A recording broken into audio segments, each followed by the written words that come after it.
Selamat pagi, perkenalkan nama saya Cindy Amelie Okimekma, NPM 2017-88201061,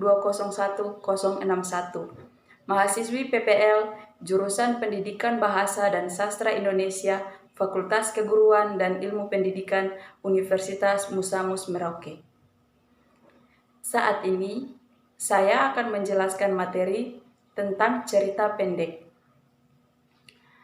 Materi saat ini terbagi menjadi dua sub pokok materi. Yang pertama adalah struktur cerita pendek dan yang kedua adalah unsur-unsur pembangun cerita pendek.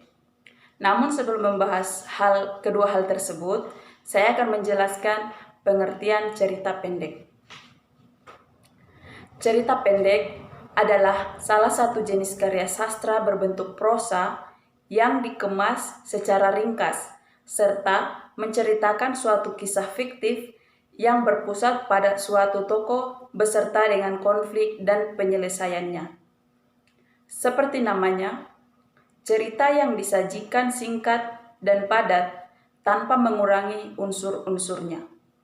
Bahkan, panjang dari cerita tersebut tidak lebih dari 10.000 kata, yang mana kisahnya dapat selesai dibaca hanya dengan satu kali duduk. Selanjutnya kita masuk pada poin yang pertama, yaitu struktur cerita pendek. Struktur cerita pendek terdiri atas beberapa bagian. Yang pertama adalah abstrak. Abstrak termasuk struktur cerita pendek di awal cerita. Pengertian abstrak sendiri adalah gambaran awal dari cerita yang akan diceritakan. Abstrak bersifat opsional pada cerpen, artinya boleh ada, namun boleh juga tidak ada di dalam cerita pendek. Dan yang kedua adalah orientasi. Orientasi memiliki pengertian pada cerpen adalah berhubungan dengan waktu, suasana, dan tempat di dalam cerita pendek tersebut, yang menjawab pertanyaan kapan, di mana, serta bagaimana. Struktur yang ketiga adalah komplikasi. Komplikasi pada cerpen adalah urutan kejadian yang dihubungkan secara sebab dan akibat. Karakter dan watak tokoh biasanya terlihat di struktur komplikasi ini yang menggambarkan plot cerita. Yang keempat adalah evaluasi. Evaluasi menjadi jenis struktur cerpen yang selanjutnya. Evaluasi pada cerita pendek adalah konflik yang terjadi dan menuju pada klimaks atau puncak daripada suatu cerita pendek. Dalam evaluasi, konflik sudah mulai mendapatkan solusi dan penyelesaian serta menuju ke tahap akhir. Selanjutnya, resolusi. Resolusi adalah ketika pengarang mengungkapkan solusi terhadap masalah yang dialami tokoh dalam cerpen. Dalam resolusi, masalah sudah mendapat penyelesaian di tahap akhir cerita. Dan yang terakhir adalah koda. Pengertian koda pada cerpen adalah nilai atau pelajaran yang bisa didapat dari teks cerita pendek oleh pembaca. Pesan dan amanat menjadi intisari cerita yang bisa dipetik oleh pembaca setelah membaca teks cerpen. Jadi, koda ini adalah nilai yang atau pelajaran yang terdapat di dalam cerita pendek, sehingga ketika pembaca membaca cerita tersebut, mereka dapat memetik nilai-nilai dan juga pelajaran yang ada dalam cerita tersebut. Bagian kedua adalah unsur-unsur pembangun cerpen. Unsur-unsur pembangun cerpen terdapat beberapa unsur, yaitu yang pertama, tema. Tema adalah gagasan yang menjalin struktur isi cerita. Tema jarang dituliskan secara tersurat oleh pengarangnya. Untuk dapat merumuskan tema secara fiksi, seorang pembaca harus mengenali unsur-unsur intrinsik yang dipakai oleh pengarang untuk mengembangkan cerita fiksinya. Unsur yang kedua adalah tokoh. Tokoh merupakan pelaku sebuah cerita. Tokoh adalah individu rekaan yang mengalami peristiwa dalam cerita. Jadi orang-orang yang terlibat di dalam suatu cerita pendek adalah merupakan tokoh dalam cerita tersebut. Yang ketiga adalah penokohan.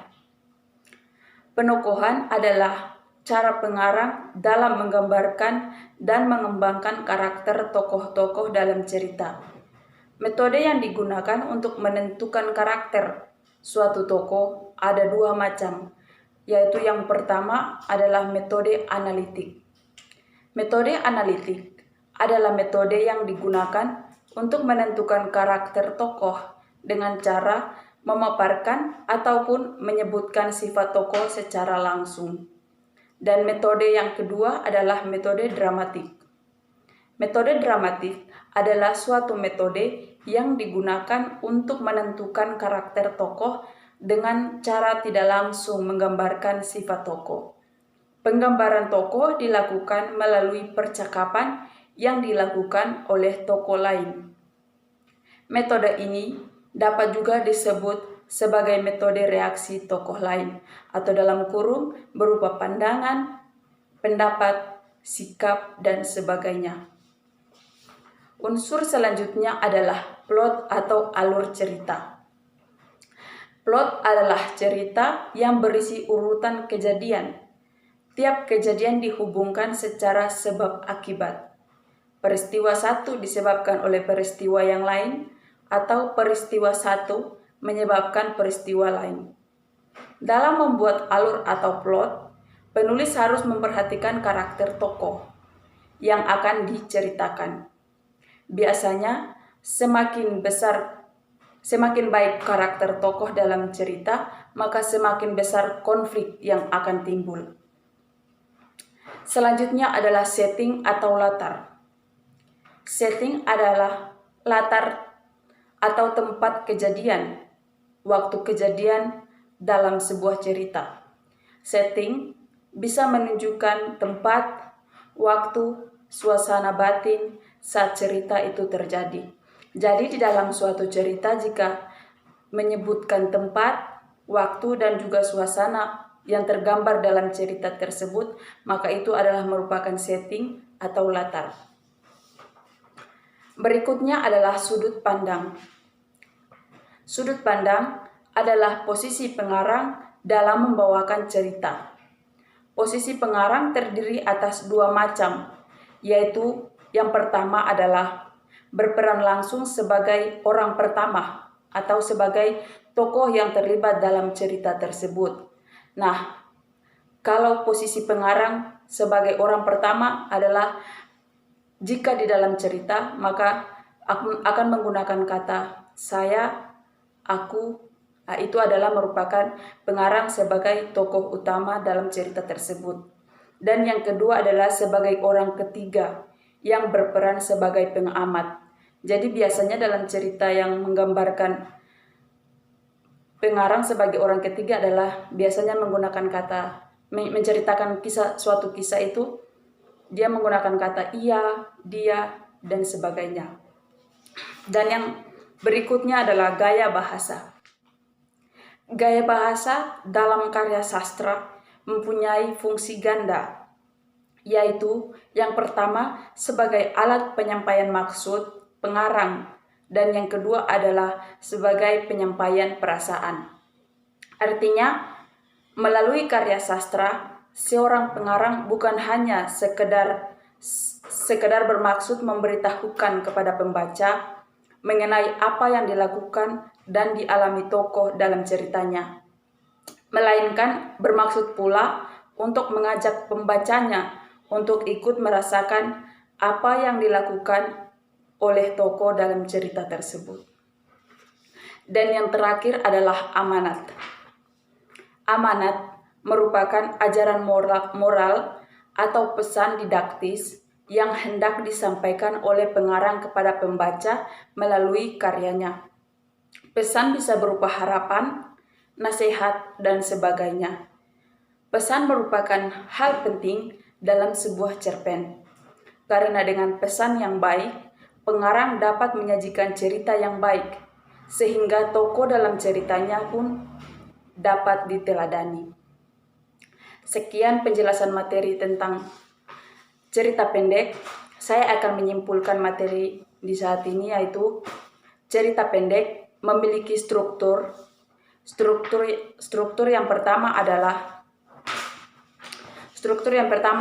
abstrak, yang kedua adalah orientasi, yang ketiga adalah komplikasi, yang keempat adalah evaluasi, yang kelima adalah resolusi, dan yang terakhir adalah koda. Sedangkan unsur-unsur pembangun cerita pendek, yang pertama ada tema, yang kedua ada tokoh, yang ketiga ada penokohan, dan yang keempat ada plot atau alur, yang kelima ada setting atau latar, dan yang keenam ada sudut pandang, dan yang ketujuh adalah gaya bahasa, dan yang terakhir adalah amanat. Sekian penjelasan materi saya tentang cerita pendek. Mohon maaf jika ada kekurangan dalam penyampaian materi di saat ini. Sekian dan terima kasih.